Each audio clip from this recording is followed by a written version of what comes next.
তো বন্ধুরা আজকে আমি একদম নতুন ইউনিক রেসিপি বানিয়েছি, বাটার ভিপ রেসিপি। সবাই তো বাটার চিকেন বানিয়েছেন, তো আজ আমি বাটার ভিপ বানিয়েছি। তো চলো এই রেসিপিটা কেমন হচ্ছে, আশা করছি আপনাদের ভালো লাগবে। তো ছোট্ট ভিডিওটা কন্টিনিউ করার চেষ্টা করবেন, লাইক দিয়ে ভিডিওটা শুরু করবেন বন্ধুরা।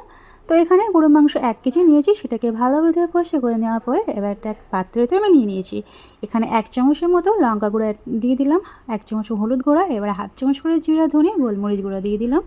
এবারে দিব স্বাদ অনুযায়ী লবণ, আর সবশেষে দিয়ে দিলাম 2 চামচের মতো আমি গরম মশলা আর কিছুটা পরিমাণ সরিষার তেল অ্যাড করলাম। অ্যাড করার পরে ভালোভাবে একদম গরু মাংসের সাথে একদম ভালোভাবে মাখিয়ে নেব।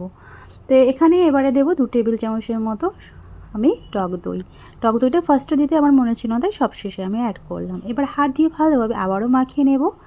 মাখিয়ে নেওয়ার পরে এই মাংসটাকে আমি 30 মিনিটের জন্য আমি ম্যারিনেট করে রাখবো। আপনাদের যদি হাতের সময় বেশি থাকে আপনারা বেশি সময় রাখতে পারেন। তো আমি 30 মিনিট পর আধা ঘন্টা পর ফিরে এলাম। তো এটাকে গরু মাংস যেহেতু, সেজন্য আমি একটু তাড়াতাড়ি করার জন্যে আমি এটাকে প্রেশার কুকারে ভালোভাবে সিদ্ধ করে নেব। তো বন্ধুরা একটাই রিকোয়েস্ট, স্কিপ করে দেখবেন না, ফুল ভিডিও দেখার জন্য অনুরোধ রইল। এবারে এখানে আমি 2 চামচের মতো বাটার দিয়ে দিয়েছি। এবারে ঢাকনা চাপা দিয়ে প্রেশার কুকারে এখন চুলাতে দিয়ে ভালোভাবে সিদ্ধ করে নেব।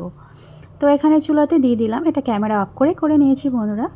তো এখানে দেখতে পাচ্ছেন আমার এখানে গরু মাংসটা পুরোপুরি সিদ্ধ হয়ে গেছে। এবার ওই মশলাটা বেটে নেব। এখানে আমি পরিমাণ অনুযায়ী কাজু বাদাম নিয়ে নিয়েছি চাল মগজ পরিমাণ মতো। এবার আমি পানি অ্যাড করলাম, এটাকে আমি মিক্সিতে ভালোভাবে পেস্ট বানিয়ে নেব।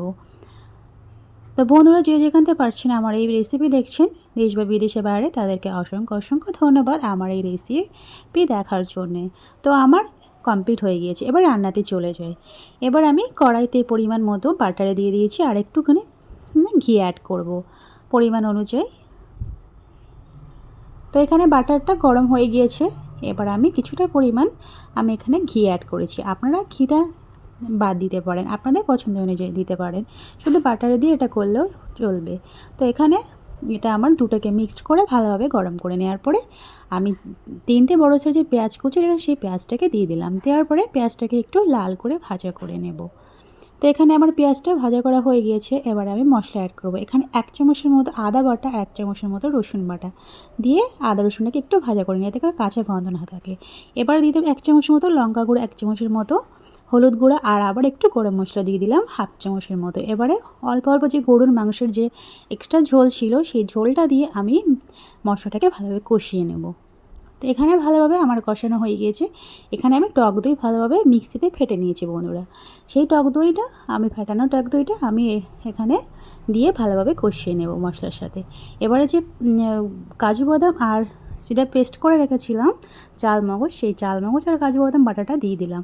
এবার সব উপকরণগুলো দিয়ে ভালোভাবে মশলাটাকে কষিয়ে নিতে হবে যতক্ষণ না তেল ছাড়ছে। তো এখানে কষানো ভালোভাবে হয়ে গিয়েছে আমার। এবার যে সিদ্ধ করে রেখেছিলাম গরুর মাংসটা, সেটাকে আমি দিয়ে দিলাম। দেওয়ার পরে একটু ভালোভাবে কষিয়ে নেব। আমার বেশি কোনো সময় লাগবে না, কারণ যেহেতু গরুর মাংসটা আমি সিদ্ধ করে নিয়েছি, সেই জন্যে আর বেশি আমার সময় লাগবে না। এখানে সব শেষে আমি ফ্রেশ ক্রিম এখানে পরিমাণ অনুযায়ী অ্যাড করেছি। এখানে একটা ফ্রেশ ক্রিমে অর্ধেকটাই পরিমাণ পুরোটাই দিয়ে দিলাম। দেওয়ার পরে ভালোভাবে নেড়েচেড়ে নেওয়ার পরে এবার সবশেষে আমি ধনিয়া পাতা কুচি দিয়ে দিলাম। দেওয়ার পরে আমি 5 মিনিট একদম স্লো আঁচে রেখে দেওয়ার পরে এখানে সব শেষে আমি একটু কস্তুরি মেথি দিয়ে দিলাম। দেওয়ার পরে আবারও একটু বাটারে দিয়ে দেব সব শেষে। দিয়ে এবার আমি গরম গরম পরিবেশন করব। আবার একটু গরম মশলাও অ্যাড করব বন্ধুরা। এখানে আবার সব শেষে একদম 1 চিমটের মতো গরম মশলা অ্যাড করলাম। এবারে আমি আপনাদেরকে দেখাবো কেমন হয়েছে। তো বন্ধুরা কমেন্টে কিন্তু জানাতে ভুলবেন না এই বাটার বিফ রেসিপিটা। তা আজ এই পর্যন্ত, খোদা হাফেজ।